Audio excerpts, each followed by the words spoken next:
have periodic gatherings where law enforcement agencies throughout the region come together. I want to thank the Mid-South Development District that I think hosted this meeting of law enforcement agencies. We have representatives from City Council that are here, as well as the U.S. Marshal's Office. We have law enforcement from Shelby County Sheriff's Office, Germantown Police Department, Piperton Police Department. The U.S. Attorney's Office is also represented here, as well as obviously the City of Memphis and Memphis Police Department. I know there was some news that came out earlier today, and you may have questions about it, so I figured I would address that coming straight out the gate. The news around DOJ, it really reaffirms the approach that we have already embarked upon. It does not change anything regarding our commitment to ensuring that there is integrity in policing. The task force that has been assembled will continue to work, and we will still continue to look for continuous improvement within our police department. Today we're going to have a little bit of conversation around some efforts that Memphis Police Department has been undertaking, but I want to just kind of level set some of the conversation. In 2023, Memphis had a devastating surge of violent crime. It resulted in us having 398 homicides in our community, the highest in our city's history. And this crisis demanded immediate and decisive action. So when I took office in January 2024, I pledged to make crime reduction our top priority. We committed to a comprehensive strategy that combines law enforcement, prevention, as well as community engagement to make sure that we are reclaiming the safety of our neighborhoods. Under the leadership of Chief Davis, the police department has executed this strategy with precision and dedication, and you'll hear more about that momentarily. But they've put forth targeted operations with innovative policing methods, and they've yielded results. And I'm not going to misrepresent the issue. I want to be clear. We know that we have a crime problem in our community, but I also want everybody to know that we're turning the ship. And this is a very big ship. It's not a speedboat. And it's going to take continued and ongoing effort, but the ship is turning. 2023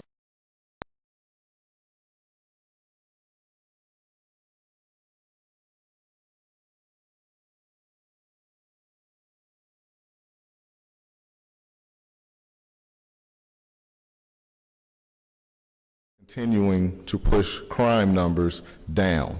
We believe that investment in this space is vital to our long-term safety.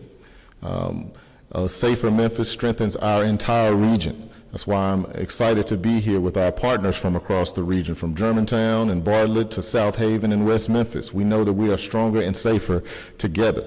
And so I want us to talk about an initiative that's been underway that I think has been really impactful over the last couple of weeks, because I think it's important for the public to know how law enforcement is working to get results. In Memphis, we're applying relentless pressure through our most recent initiative, which is titled Rolling Thunder. This is intended to disrupt gang activity, recovering illegal weapons, removing dangerous drugs from the streets, and arresting violent offenders. Operation Code Zero, which you've heard of before, it's clearing drug houses and nuisance properties in high-impact neighborhoods.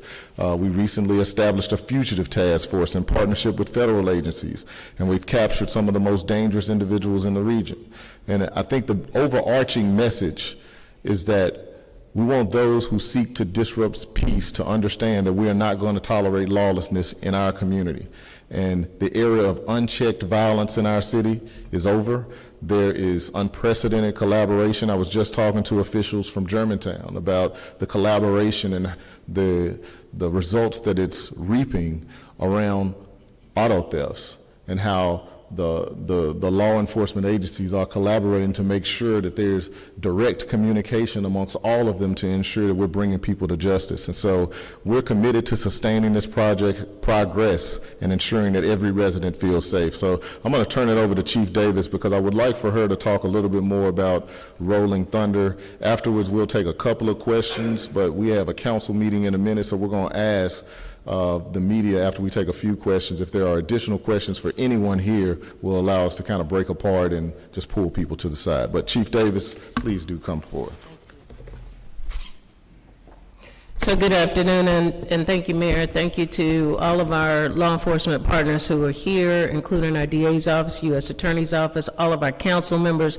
This issue is one that is very serious to us as a police department, as the primary police department for the city.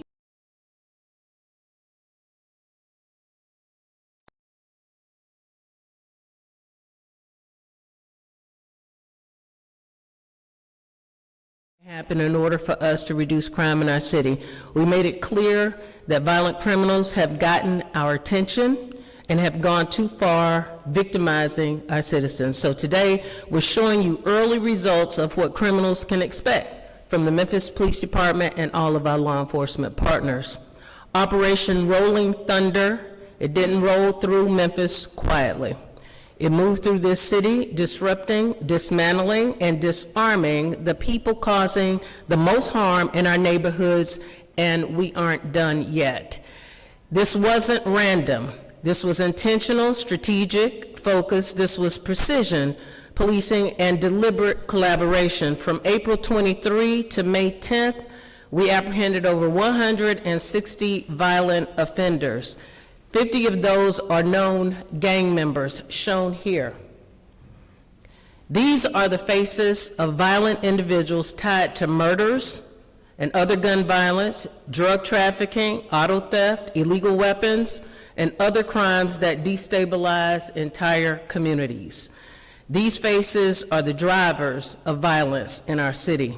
So far, 10 people have been indicted on federal charges as a result of this operation, including 6 gang members, and we don't plan on stopping here.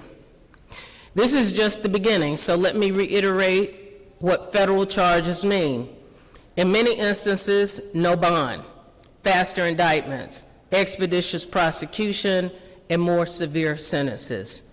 And we owe it to the victims of crime in our city to continue working with our federal partners and our DA's office to pursue charges wherever possible.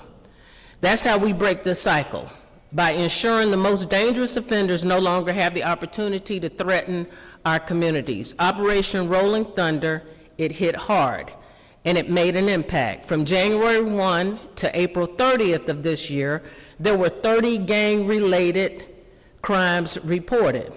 During the course of Operation Rolling Thunder, there were 3 gang-related cases reported. In addition to the arrests, we removed 15 illegal firearms from our streets, including a Glock switch, which converts a handgun into a fully automatic weapon. Long guns, extended magazines, and Glock switches have no place in our neighborhood.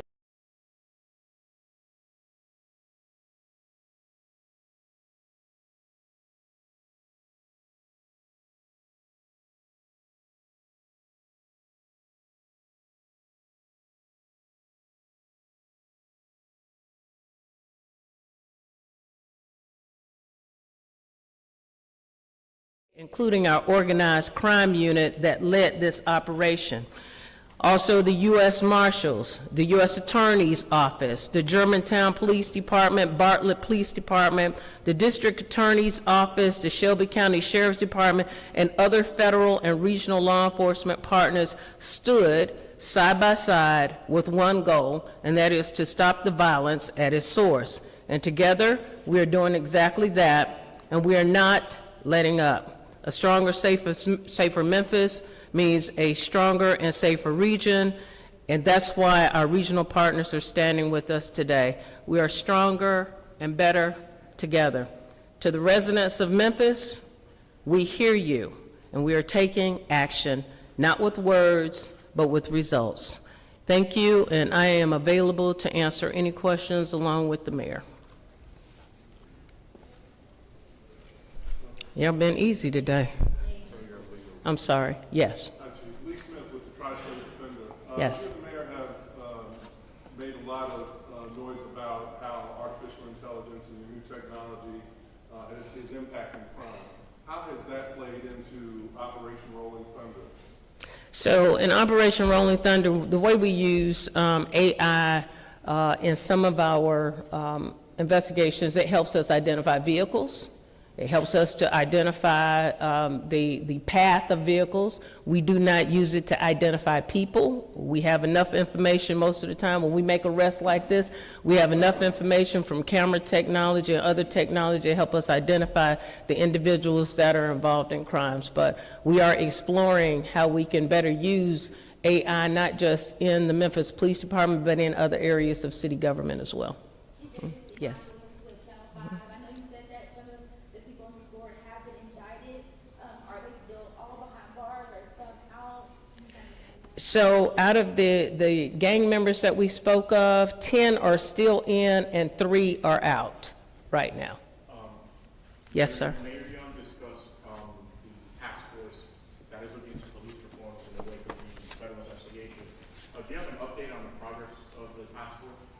Well, I know that the teams have been meeting. Judge Donald has been leading that. I can check in with her over the next couple of days. But at this point, the goal is to level set, to get more information on how the police department is performing, what are the policies and procedures, and educating the task force on those things as they dive deeper and figure out what types of recommendations they want to bring forth.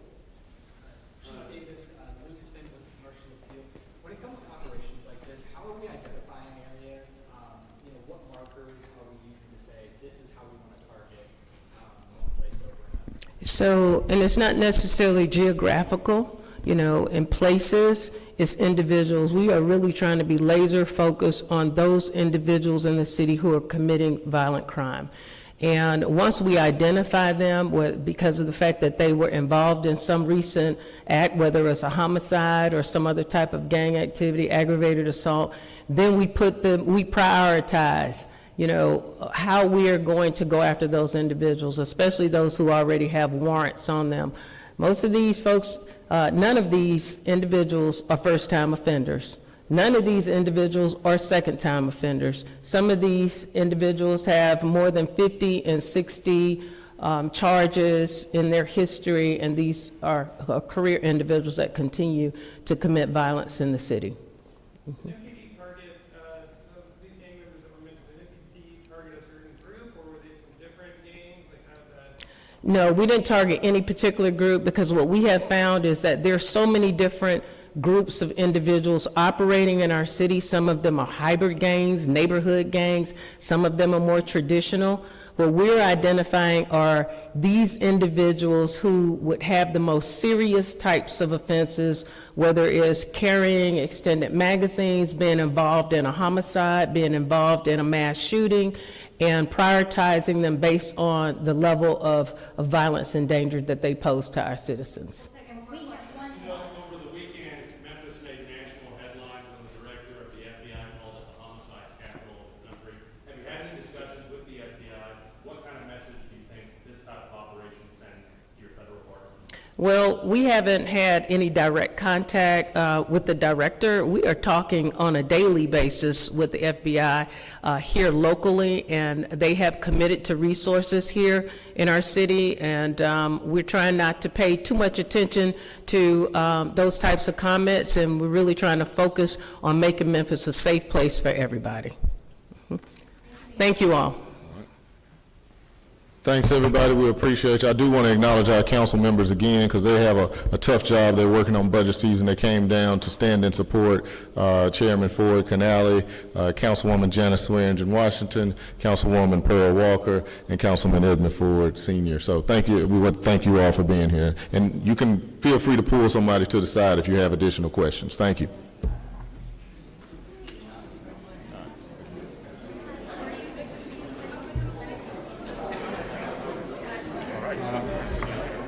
See ya.